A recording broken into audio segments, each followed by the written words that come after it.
Hello बच्चों, आज हम एक वीडियो में बसंत भाग 3 कक्षा 8 के लिए हिंदी की पाठ्यपुस्तक के अंतर्गत बसंत का अंतिम पाठ 18 टोपी नामक कहानी का अध्ययन करेंगे। बच्चों, इस कहानी के लेखक फ्रिंजे हैं, जो कि बड़े ही मार्मिक ढंग से पक्षी और इंसान के माध्यम से कहानी को प्रस्तुत किया है। आइए बच्चों, हम कहानी प्रारंभ करते हैं। कहानी में प्रमुख दो पात्र हैं, एक है गौरैया और दूसरा राजा। ये प्रमुख पात्र हैं और इनके सहयोगी पात्र अन्य भी हैं जो कि सहायक में हैं। तो आइए कहानी आरंभ करते हैं। बच्चों, एक गौरैया थी और एक गौरा था। गौरा मतलब नर गौरैया। दोनों एक दूसरे के परम संगी थे। जहाँ जाते एक साथ जाते, एक साथ घूमते, एक साथ हंसते खेलते रोते, खाते पीते सोते, साथ ही दाना चुगते, साथ रहते। बच्चों, कुछ दिन के बाद एक दिन शाम को गौरैया गौरा से बोली, आदमी को देखते हो कैसा रंग बिरंगे कपड़े पहनता है, कितना फपता है उस पर कपड़ा। इस पर गौरा कहता है कि क्या खाक फपता है, कितना बदसूरत लगता है कपड़ा पहन लेने के बाद। गौरैया कहते, क्या लड़जीरा चुन कर आए हो, मन तुम्हारी बुद्धि भ्रष्ट हो गई है, तुम समझ नहीं पा रहे हो। जो चीज़ अच्छा लगता है उसको, खूबसूरत चीज़ को बदसूरत कह रहे हो। तो गौरैया अपना तर्क देती है, कपड़े केवल अच्छे लगने के लिए ही नहीं, मौसम की मार से बचने के लिए भी पहनता है आदमी। बच्चों, अगले पेज पर आप आ जाएं, पेज संख्या 120। तो गौरा हंसकर कहता है, तू समझती नहीं, तू नहीं समझती, तुम्हें जानकारी नहीं है। कपड़े पहन कर जाड़ा गर्मी बरसात सहने कि उसकी फक्त भी जाती रही। अर्थात वो कपड़े पहन कर अपनी जो सहन शक्ति है उसको खत्म करता जा रहा है। उसमें ठंडक में ठंडी लगती है, गर्मी में गर्म लगता है, बरसात में भी वह ठिठुरने लगता है। इसलिए वह भांति भांति के कपड़े पहन रहा है, जिससे उसकी जो सहन शक्ति है वह कमज़ोर होती चली जा रही है। फिर भी आदमी कपड़ा पहनने से बाज नहीं आता। गौरैया बोली, नित नए नए लिबास सिलवाता रहता है, यह निरा पोगापन है। गौरैया कहती है कि फिर भी इंसान बाज नहीं आता, इंसान नए नए कपड़े बदलता रहता है, पहनता रहता है। तो गौरा इसका उत्तर देता है, यह निरा पोगापन है, बेवकूफ़ी है। आदमी तो लिबास से फक्त लाज ही नहीं ढकता, हाथ पैर जो चलते फिरते काम करने के वास्ते हैं उन्हें भी दस्ताने और मोजे से ढक लेता है। सिर पर लटे हैं उन्हें भी टोपी से ढक लेता है। अपन तो नंगे ही भले, कहता है जिससे काम करता है वह, जो उसके अच्छे लगने वाले बाल हैं वह सब कुछ काम करने वाले हाथों को, अच्छे लगने वाले बालों को वह कपड़ों के माध्यम से ढक लेता है। सर को टोपी से, हाथ को दस्ताने से, पैर को मोजे से, सबको ढक करके उसकी सुंदरता बेकार कर देता है। उसके सिर पर टोपी कितनी अच्छी लगती है। गौरैया बोली, मेरा भी मन टोपी पहनने को करता है।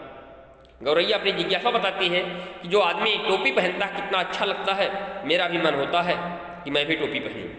तो गौरा कहता है, टोपी तुम पाएगी कहाँ से, टोपी कहाँ मिलेगा तुमको। टोपी तो आदमियों का राजा पहनता है, जानती हैं एक टोपी के लिए कितने टाट उलट जाता है। जरा सी चूक हुई नहीं कि टोपी उछलते देर नहीं लगती। अपनी टोपी सलामत रहे, इसी फिक्र में कितनों को टोपी पहननी पड़ती है। मेरी मान तो तू इस चक्कर में मत पड़। गौरा समझाता है कि अगर मेरी मान तो इसके चक्कर में, टोपी उपी के चक्कर में ना पड़। गौरा था तनिक समझदार, इसलिए फक्की, जबकि गौरैया थी जिद्दी और धुन की पक्की। ठान लिया तो ठान लिया, उसको ही जीवन का लक्ष्य मान लिया। कहा गया है जहां चाह वहां राह। मामूल के मुताबिक अगले दिन दोनों घोड़े पर चुगने निकले। कुछ दाना के चक्कर में आगे बढ़े। चुगते चुगते उसे रुई का एक फाहा मिल गया, रुई का एक टुकड़ा मिल गया। तो गौरैया बोली, मिल गया मिल गया। खुशी से लोटपोट होने लगी, खुशी से नाचने लगी। बच्चों अगले पेज पर आप आ जाइए, पेज संख्या 121। गौरा ने पूछा, अरे क्या मिल गया? गौरैया ने कहा, मिल गया जो टोपी का जुगाड़ मिल गया, मैं टोपी बनवाने का साधन मिल गया। तेरे जैसा ही एक बावरा और था। गौरा बोला, तुम्हारे जैसा एक बावरा, बावरा कहते हैं जिद्दिया, धुन का पक्का या पागलपन। रास्ता चलते चलते अचानक उसे एक दिन पड़ा हुआ चाबुक मिल गया। चाबुक था बड़ा उम्दा और लचकदार, किसी घुड़सवार के हाथ से छोड़कर गिर गया होगा। चाबुक हाथ लगते ही वह बावरा चीखने लगा, चाबुक तो मिल गया, बाकी बचा 3 घोड़ा लगाम जीन। एक चाबुक पाकर उसने कहा, चाबुक तो मिल गया, 3 और बचा है, घोड़ा लगाम और जीन। अब ये तीनों तो रास्ते में पड़े मिलने से रहे। सब काम धंधा छोड़ वह बावरा ताउम्र यहाँ रटता रहा, बाकी बचा 3 घोड़ा लगाम जीन। गौरा उसे समझाते हुए बोला, इस रुई के फाहे से लेकर टोपी तक का सफर तो बहुत कुछ अता पता है। टोपी तक का सफर तुझे कुछ अता पता है, तुम कुछ जानती हो। जैसे वह व्यक्ति, बावरा व्यक्ति, वह व्यक्ति जो चाबुक पा गया था, वह यही जिंदगी भर रटता रहा, चाबुक तो मिल गया, बचा 3 घोड़ा लगाम जीन। और वह घोड़ा लगाम जीन ताउम्र पूरी उम्र खोजता रहा, लेकिन उसे नहीं मिला। ठीक उसी प्रकार तुम भी, रुई तो तुमको रुई का फाहा मिल गया, लेकिन तुम्हें ये नहीं पता है रुई के फाहा से लेकर टोपी बनने तक रास्ते में कितने पायदान पड़ते हैं, कितना मशक्कत करनी पड़ती है, तब टोपी बनती है। गौरैया बोली, बस देखते जाओ अब कैसे बनती है टोपी। वह रुई का फाहा लिए एक धुनिया के पास चली गई और बड़े मनुहार से बोली, बड़े ही प्यार से बोली, धुनिया भैया इस रुई के फाहे को धुन दो। धुनिया बेचारा बूढ़ा था, जाड़े का मौसम था, उसके तन पर बर्फों पुराना तार तार हो चुकी मिर्जाई पड़ी हुई थी। वह कांपते हुए बोला, तू जाती है कि नहीं? देखती नहीं, अभी मुझे राजा के लिए रजाई बनानी है, अर्थात मैं राजा की रजाई बनाने के लिए व्यस्त हूँ। तुम्हारे फोकट की रुई ढूंढने के लिए मेरे पास समय नहीं है। उज्र ना करो भैया। गौरैया दुनिया से कहती है कि अब बेफोकट की वार्तालाप ना करो, मैं तुम्हें पूरी उजरत दूंगी, अर्थात पारिश्रमिक दूंगी।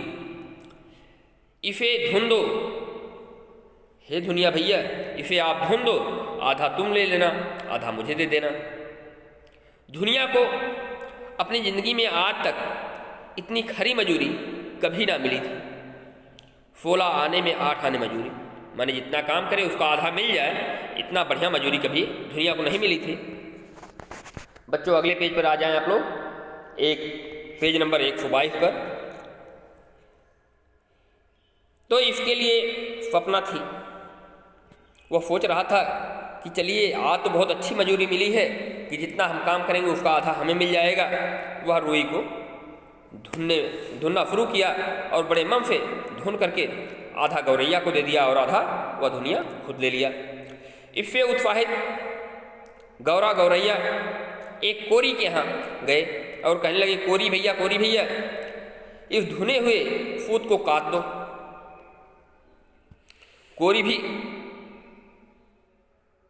कोरी की कमर झुकी हुई थी। उसने बदन पर धज्जी हो चुके एक धुफ्फा डाल रखा था। धुफ्फा एक दुफाला जो कि फट चुकी थी। वह बड़ी अनिच्छा से बोला, उसकी इच्छा नहीं थी, वह अनिच्छा से बोला, तुम लोग यहाँ से भागते हो कि नहीं? देखते नहीं अभी मुझे राजा के लिए अचकन के लिए सूत काटने हैं। मुझे फुर्सत नहीं मुफ्त के मल्हार गाने की, माने फोकट का काम करने के लिए मेरे पास समय नहीं है। भैया इस मुल्क में सब काम क्या राजा जी के लिए ही होते हैं? गौरैया आश्चर्य की बात पूछी, क्या इस देश में जितने भी काम हैं वो सब राजा के लिए ही होते हैं? तो वह कोरी बोला, तुम किस मुल्क से आई हो? जानती नहीं यहाँ का चलन? खट मरे बर्धा बैठ खाए तुरंग, माने खट मरे बर्धा बैठा खाए तुरंग। बच्चों ये एक लोकोक्ति है कि माने बर्धा माने बैल परिश्रम कर करके मर जाता है और तुरंग माने घोड़ा बैठ करके केवल खाता रहता है। यहाँ सब काम राजा जी के नाम पर और राजा जी के लिए होता है। राजा जी के लघुए भगुए भी तो बहुत हैं, इसी में उनका भी काम होता है। जो राजा के पीछे लग्गू हैं, चाटकार हैं, उनका भी काम हम लोगों को फोकट में करना पड़ता है, उसका भी हमें कोई मजूरी नहीं मिलता है। मुकरो मत भैया, गौरैया कहती है, मुकरो मत भैया, हम तुम्हें माकूल मुआवजा देंगे। गौरैया बोल पड़ी कि हम आपको जो उचित मुआवजा है, जो आपका पारिश्रमिक है उसको देंगे। इसे आप काट दो, इस धुने हुए रुई का सूत बना दो, आधा तुम ले लेना और आधा मैं ले लूँगी। इस पर वह कोरी बड़ा खुश हुआ और खुशी बहुत बढ़िया सूत बनाया और आधा वह ले लिया और आधा गौरैया को दे दिया। तो बच्चों इस प्रकार से गौरैया और गौरा उस लच्छेदार सूत को लेकर के आगे बढ़े और जाकर बुनकर के पास पहुँचे। बोले, बुनकर भैया इस कटे सूत से कपड़ा बना दो, कपड़ा बुन दो। बुनकर इन्हें अकबक होकर देखने लगा और बोला, हटते हो कि नहीं यहाँ से? देखते नहीं अभी मुझे राजा के लिए बागा बुनना है। अभी थोड़ी देर बाद ही राजा जी के करिंदे हाजिर हो जाएंगे। फाव करे भाव तो बचाव करे चाकर, फाव करे भाव तो बचाव करे चाकर, ये भी एक लोकोक्ति है। इतना कहकर बुनकर अपने काम में मशगूल हो गया, अर्थात अपना काम करने लगा। बच्चों अगले पेज पर आ जाएं, पेज संख्या 123। फिर गौरैया कहती है, इसे बुन दे भैया, हम फेत मेत में फ्री में काम नहीं करवाएंगे, इसे आप बुन देना, बुन दीजिए, कपड़ा बना दीजिए, आधा तुम ले लेना और आधा हम ले लेंगे। बुनकर ने देखा कि सौदा बुरा नहीं है, वह तैयार हो गया। सूत अपनी ओर खींच कर ताना बाना पसार दिया और उसका करघा चलने लगा, ढरकी ढुलकने लगी और वह बहुत बढ़िया कपड़ा बनाया और आधा गौरैया को दे दिया और आधा खुद ले लिया।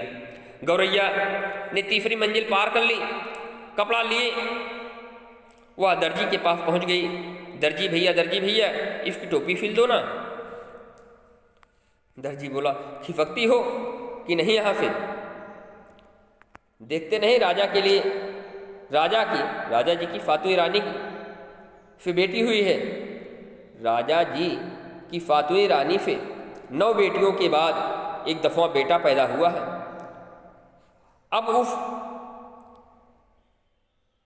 दफरतन के लिए मुझे ढेरों झब्बे फिलने हैं। दर्जी ने माथे से पसीना पोंछते हुए, ठंडी आ भरी, कुछ देना न लेना, भर माथे पसीना। दर्जी ने भी वही बात कही, कुछ मिलना मिलाना है नहीं, कुछ देना लेना, भर माथे पसीना। तो गौरैया ने कहा, हम तो भैया बेगार में कुछ नहीं करवाते। इस बुने कपड़े को तुम टोपी सिल दो और आधा तुम ले लेना, आधा हम ले लेना। जब इस प्रकार से गौरैया ने कहा कि इसकी टोपी बना दो और आधा टोपी आप ले लेना, आधा हम ले लेंगे, इस पर मुँह मांगी मजूरी पर कौन नहीं तैयार होगा। उस दर्जी ने भी अपनी कैंची चलाना प्रारंभ किया और बढ़िया सा टोपी बनाया और 2 टोपी बनाया, एक टोपी खुद ले लिया और जो गौरैया का टोपी बनाया उसमें बढ़िया फुदना लगा दिया, फुलरा, जो कि बहुत अच्छा टोपी के ऊपर फुलरा लगता है, उसको 5 फुदने वाली टोपी बना दी। अर्थात उस टोपी के ऊपर 5 फुदना बना करके लगा दिया और एक टोपी गौरैया को दे दिया और एक टोपी उसने खुद ले लिया। इसे देखकर गौरा ने कहा, अरे वाह, तू तो रानी लग रही है, कितना सुंदर लग रही है। और वह गौरैया उस टोपी को पहनकर ऊंचे आकाश में उड़ने लगी, बहुत खुश हुई और उड़ते उड़ते वह राजा के कंगूरे पर जा बैठी। बच्चों, अब आप पेज नंबर 124 पर आ जाएं, इसका कहानी का सारांश इसमें देखें। उसी वक्त राजा अपने चौबारे पर टहलुओं से खुली धूप में फुलेल की मालिश करवा रहा था, अपने नौकरों से तेल से मालिश करवा रहा था। राजा उस वक्त नंगा बदन और नंगे सिर था, उसका शरीर आधा खुला हुआ था और सिर पूरा खुला हुआ था। एक टहलुआ सिर पर चंपी कर रहा था, अर्थात एक काम करने वाला उनके राजा के सिर पर तेल लगा रहा था। तो इस तरह से लोग राजा की सेवा कर रहे थे और गौरैया कंगूरे पर बैठकर चिल्लाई, मेरे सिर पर टोपी, राजा के सिर पर टोपी नहीं, राजा के सिर पर टोपी नहीं। ऐसा जब बोली तो मालिश करवाते राजा की नज़र गौरैया पर टकरा गई। राजा ने देख लिया गौरैया के सिर पर फुदनेदार टोपी, देखकर उसकी अक्ल चकरा गई, वह आश्चर्यचकित रह गया। वह तो लगातार रटे जा रही थी, मेरे सिर पर टोपी, राजा के सिर पर टोपी नहीं। अरे कोई मेरी टोपी लाओ जरा जल्दी, राजा दोनों हाथों से अपना सिर ढकते हुए चिल्लाया। राजा ने कहा, कोई मेरी टोपी ले आओ। ऐसा जोर से आवाज़ लगाई, टोपी आ गई। राजा ने झट से पहन भी ली। देख रही फतगुद्दी, तब फिर इस प्रकार से राजा ने जब टोपी पहन ली और बोली, देख रही फतगुद्दी कि मैं भी टोपी लगा लिया, तो इस पर गौरैया फिर बोली, मेरे टोपी में 5 फुदने, राजा की टोपी में एक भी नहीं। मेरी टोपी में 5 फुदने, राजा की टोपी में एक भी नहीं। इस प्रकार से उस गौरैया ने फिर से राजा को चिढ़ाया। बच्चों, अगले पेज पर आप आ जाएं, 125। राजा को बेहद हेठी महसूस हुआ, बेइज्जती लगी। वह इस मुल्क में के महाबली राजा के सामने एक चिड़िया की यह मजाल कि इस प्रकार से राजा की बेइज्जती करे, वह बुरी तरह बिगड़ गया। इस फतगुद्दी की गर्दन मसल दो, पखने नोच लो, सिपाहियों देर ना करो, ऐसा अपने सिपाहियों को राजा ने आदेश दिया। क्षमा करें महाराज। मंत्री ने हाथ जोड़ दिया। मच्छर मारकर हाथ क्यों गंदा करना, अपने आप चली जाएगी। एक मंत्री ने कहा, महाराज क्षमा कीजिए, मच्छर मारने से हाथ गंदा होता है, ये तो बोल के अभी अपने आप चली जाएगी। तब राजा सिपाहियों से बोला, यह ऐसे नहीं मानेगी, इसकी टोपी छीन लो, अपने उसे मेरे पैर में ठोकर, उसे मैं पैरों से ठोकर मारूंगा। ऐसा राजा ने अपनी इच्छा व्यक्त की। एक सिपाही ने गुलेल मारकर गौरैया की टोपी नीचे गिरा दी। दूसरे सिपाही ने झट से टोपी उठाकर राजा के सामने पेश किया। राजा टोपी को पैरों से मफलने ही जा रहा था कि उसकी खूबसूरती देखकर दंग रह गया। कारीगर के इस नायाब नमूने को देखकर वह जड़ हो गया, माने आश्चर्यचकित हो गया। मेरे राज में मेरे सिवा इतनी खूबसूरत टोपी दूसरे के पास कैसे पहुंची? सोचते हुए राजा उसे उलट पुलट कर देखने लगा। इतनी नगीना टोपी इस मुल्क में बनाई किसने? राजा ने प्रश्न किया। अब तो उस हुनरमंद कारीगर को खोज होने लगी। राजा चाहे और पता ना चले। तुरंत उस दर्जी को हाजिर किया गया। दर्जी बोला, दुहाई अन्नदाता। राजा ने कहा, इतनी बढ़िया टोपी तुमने कभी हमारे लिए नहीं बनाई। दर्जी बोला, दुहाई अन्नदाता। राजा ने कहा, हमें दुहाई नहीं, वजह बताओ, कारण बताओ, ऐसा क्यों किया तुमने कि इतनी सुंदर टोपी कभी हमारे लिए नहीं बनाई? दर्जी ने कहा, कपड़ा बहुत उम्दा था सरकार। राजा ने कहा, ऐसा उम्दा कपड़ा किसने बुना? उसे पेश किया जाए, उसे लाया जाए। इस प्रकार से कपड़ा बुनने वाले बुनकर को ला करके पेश किया गया। बच्चों पेज नंबर 126 पर आ जाएं आप।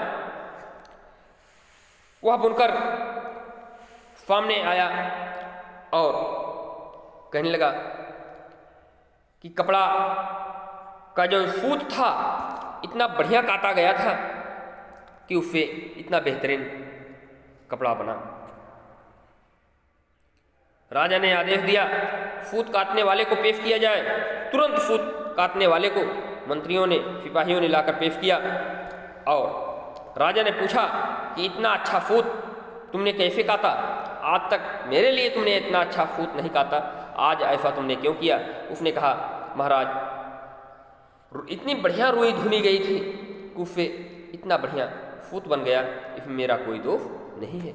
राजा ने कहा, उस धुनिया को बुलाओ जिसने इतनी अच्छी रुई धुना। राजा का आदेश हुआ। तुरंत धुनिया को पेश किया गया। धुनिया दरबार में आया और फिर झुका करके बोला, दुहाई हो महाराज। राजा बोले, हमारे लिए अब तक जो काम हुआ है उसमें इतनी नफाफत क्यों नहीं थी? राजा ने धुनिया से बोला कि इतनी सुंदर काम मेरे लिए क्यों नहीं किया? धुनिया बोला, अभय दान दे तो बोलूं सरकार, अगर आप मुझे माफ करें तो मैं कह सकता हूं। राजा बोले, चलो दिया। अब बताओ महाराज, इस गौरैया ने जो भी काम करवाया उसमें आधा हिस्सा दे देती थी। जिसके पास बहुत कुछ है वह कुछ भी नहीं देता। इसके पास कुछ भी नहीं है फिर भी यह आधा देती है, इसलिए इसके काम में अपने आप नफाफत आती गई सरकार। धुनिया दंडवत पर दंडवत किए जा रहा था। देख ले राजा, आंख में अंगुली डालकर देख ले, इसके लिए पूरे मोल चुकाए हैं, बेकार की नहीं है यह। गौरैया फिर से चिल्लाने लगी। राजा पर व्यंग करते हुए कही, ये फोकट की कमाई का नहीं है, इसके लिए मैंने बहुत अच्छी मजदूरी सबको दी है, फ्री में काम नहीं करवाया है। यह राजा तो कंगाल है, निरा कंगाल है, इसका धन घट गया लगता है, इसे टोपी तक नहीं जुड़ती। अभी तो इसने मेरी टोपी छीन ली है। इस प्रकार से गौरैया आगे कहने लगी कि इस राजा को कुछ आंटता नहीं है, ये राजा बहुत गरीब है, इसको एक टोपी भी नहीं जुड़ती नसीब होती, यह इसने मेरा टोपी छीन लिया है। राजा तो वाकई अकबका गया। एक तो तमाम कारीगरों ने उसकी मदद की थी, दूसरे इस टोपी के सामने अपनी टोपी की कम फुर्ती, तीसरे खजाने की खुलती पोल, इस पाखी माने पक्षी को कैसे पता चला कि धन घट गया है। तमाम बेगार करने वाले बहुत सख्ती से लगान वसूलने के बावजूद राजा का खजाना खाली ही रहता था। इतना ऐशो आराम, इतनी लश्करी, इतने लवाजमे का बोझ खजाना संभाले भी तो कैसे। इस प्रकार से राजा सोचने लगा कि हमारे पास इतने काम हैं, खजाना कैसे संभाले। तमाम लोग निकल आए थे यह अनोखा तमाशा देखने। मंत्री ने हौले से कहा, यह मुफ्फट तो महाराज को बेपर्दा ही करके दम लेगी। राजा तो खुद घबरा रहा था, झट से बोल पड़ा, इसकी टोपी वापस कर दो। सिपाहियों ने कहना माना, टोपी वापस कंगूरे की ओर हवा में उछाल दी गई। गौरैया ने फिर टोपी पहन ली और उड़ उड़ कर कहने लगी, यह राजा तो डरपोक है, निरा डरपोक, मुझसे डर गया, तभी तो इसने मेरी टोपी लौटा दी। कौन इस मुंहफट से मुंह लगे। क्यों मंत्री जी, कहकर राजा ने अपनी टोपी कस कर पकड़ ली। माने ये मुंहफट है, ये बकवादी है, ये बकवास करने वाली, इसके मुंह कौन लगे। इस प्रकार से राजा ने जो है अपनी टोपी संभाली और मंत्रियों से जी हाँ में हजूरी करना शुरू कर दिए मंत्री लोग। बच्चों, इस कहानी के माध्यम से फ्रिंजे ने यह बताने का प्रयास किया है कि जो भी कार्य परिश्रम से करवाया जाए और उसका पारिश्रमिक ना दिया जाए तो वह कार्य अच्छा नहीं होता, वह कार्य जो है ठीक नहीं होता, सुंदर नहीं होता। कहानी में आप देखिए, गौरैया ने जिससे भी काम करवाया सबको अच्छी मजदूरी दी। जिससे भी काम करवाया, चाहे रुई का धुनवाना हुआ, चाहे रुई से धागा बनाना हुआ, कपड़े बुनाना हुआ या दर्जी को सिलाना हुआ, तो वह सब क्या किया, गौरैया ने सबको आधा देने का वादा किया और आधा आधा दे दिया। लेकिन राजा जो भी काम करवाता था वह एक भी पैसे नहीं देता था, बेगार सबसे करवाता था। इस नाते राजा का काम उतना अच्छा नहीं होता था। लेकिन वहीं गौरैया ने सबको कड़ी मजदूरी देती थी, ज़्यादा मजदूरी देती थी, जिसके परिणाम स्वरूप गौरैया का काम बहुत अच्छा हुआ। इसी बात को यहाँ इस कहानी के माध्यम से लेखक फ्रिंजे ने प्रस्तुत किया है। आपको यह कहानी कैसा लगा आप कमेंट बॉक्स में लिखिएगा। बच्चों, पूरी कहानी सुनने के लिए आपको धन्यवाद।